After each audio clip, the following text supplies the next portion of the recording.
Arsenal fans, buckle up, because in the space of about 12 hours, we've gone from devastation to intrigue to an absolute bombshell.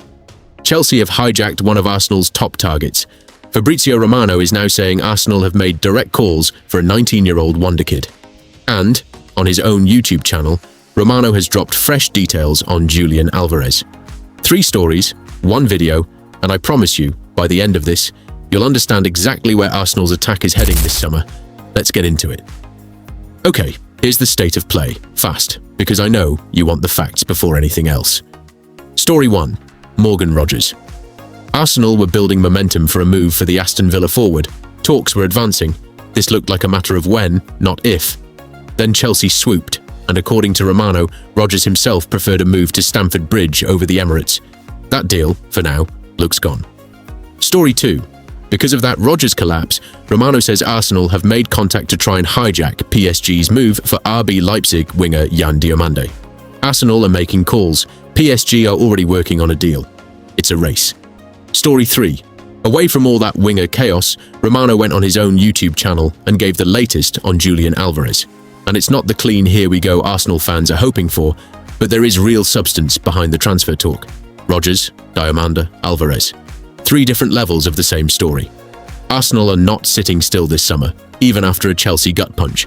Let's break each one down properly, starting with the one that's going to hurt a little. So, let's talk about Morgan Rogers, because for weeks, this had genuinely felt like Arsenal's next marquee attacking signing. Romano had been consistent. Arsenal's focus was on Rogers, bids were being lined up, and there was a real sense of momentum at the Villa camp. Then Chelsea entered, and entered decisively. Romano's reporting is that the 23-year-old ultimately preferred a move to Chelsea over Arsenal, which, if you're an Emirates season ticket holder, stings. This isn't a case of Arsenal being outbid necessarily, it's being described as a player preference situation, and those are always harder to swallow than a straight financial defeat. Now here's the important context. Arsenal's business this summer hasn't been small. They've already added Piero Hincapié, Ilan Meslier, and agreed a deal in the region of €40 million for Club Brugge's Christos Tzolis, the direct replacement for Leandro Trossard, who's since left for Besiktas. So, this isn't a squad standing still. Rogers was the next layer on top of that, and now Arteta and sporting director Andrea Berta have to pivot, and pivot they did, almost immediately. The Diomande move and the Barcola subplot, because within hours of the Rogers news breaking, Romano dropped this. Arsenal have made contact to sign Yan Diomande from RB Leipzig, and they're trying to hijack a deal Paris Saint-Germain are already working on. Let's be clear on who Diomande is for anyone catching up. 19-year-old Ivorian winger, been one of the most fought-over wingers in Europe all year. Liverpool were long-term admirers as a Salah replacement, PSG and Bayern have been in the mix, and Leipzig themselves have been trying to tie him down to a new contract with a future release clause, rather than sell him now. Liverpool reportedly had an opening offer around the €100 million mark rejected, with Leipzig believed to want closer to 120 million. So when Romano says Arsenal are now making calls for this player, that is a serious statement of intent, not a cheap alternative to Rogers, but arguably an even higher ceiling talent. The complication, Diomande is reported to prefer PSG, so Arsenal are working uphill here too, and there's a domino attached to this, Bradley Barcola. Romano has been consistent that if Diomande ends up leaving Leipzig for PSG, that could push Barcola out of the Parc des Princes, with Liverpool long-standing admirers. There's also been talk of Arsenal being credited with interest in Barcola themselves, though the most recent Romano reporting is that there have been no fresh direct talks there. The priority was Rogers, and now, seemingly, Diomande. Worth watching, because in this kind of domino transfer chain, situations flip within days. Now to the story a lot of you have been messaging me about, Julian Alvarez. And this is important, because Romano didn't just drop this on X or in an article. He laid it out properly on his own YouTube channel, which is usually where he gives the fullest picture. Quick recap on the situation. Alvarez has publicly said, in his own words after Argentina's World Cup run, that a transfer away from Atletico Madrid is best for everyone.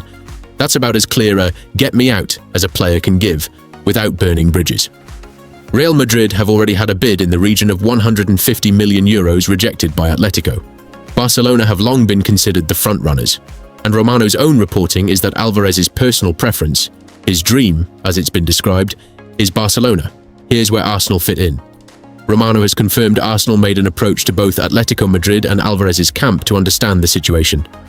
PSG tried something similar, but the read from Romano is that right now, Alvarez's instinct is still pointed toward Barcelona over both Arsenal and PSG. Now, does that mean it's dead? No. Atletico's hierarchy has publicly said they don't want to sell, but the financial gravity of this situation is enormous, and Barcelona's ability to actually fund a move at Real Madrid or Arsenal levels is a genuine question mark. If Barcelona can't get the numbers to work, Arsenal remain in position, with Andrea Berta's relationship-driven recruitment style exactly built for a patient chase scenario like this.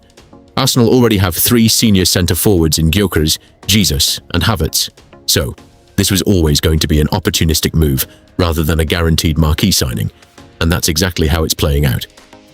So, where does this leave Arsenal?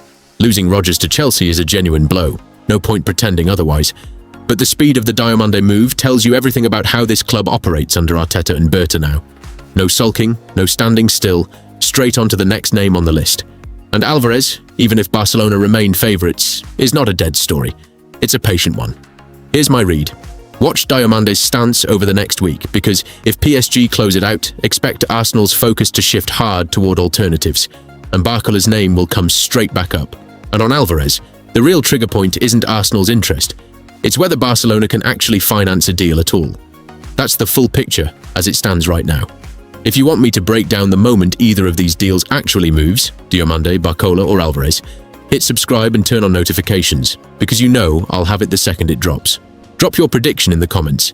Does Diomande end up at Arsenal, or does PSG win the race? Let me know.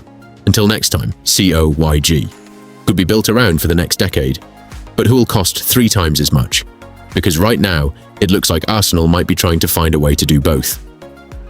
What it all means for Arteta's attack. Step back and look at the bigger picture. Trossard's exit wasn't a downgrade moment for Arsenal. It was the trigger for arguably the most ambitious wide-attacking rebuild Arteta has attempted since he arrived at the club. Zolis in as the like-for-like replacement, Rodrigo as the value marquee addition, Rodgers as the statement marquee signing. If even 2 of these 3 deals land, Arsenal go into next season with an attacking unit that can legitimately compete with anyone in Europe. Saka, Martinelli, Rodrigo, Rodgers, Zolis, all fighting for minutes across the front line. That's the kind of squad depth that wins titles on both fronts, Premier League and Champions League, because it means no season-defining injury to one player derails the whole campaign. Of course, all of this depends on execution. Real Madrid have to actually be willing to sell Rodrigo at that price. Villa have to be moved off their not-for-sale stance on Rodgers, or Arsenal have to be willing to smash their transfer record to get it done. And Arsenal's board have to be willing to spend at a level that, frankly, we haven't always seen from this ownership group historically. So there you have it. Trossard's gone, Zolis is close to being confirmed, Rodrigo is back on the radar at a genuinely tempting price, and Morgan Rodgers is the £100 million name Arsenal really want. This summer window is shaping up to be one of the most consequential in years for this club's ambitions.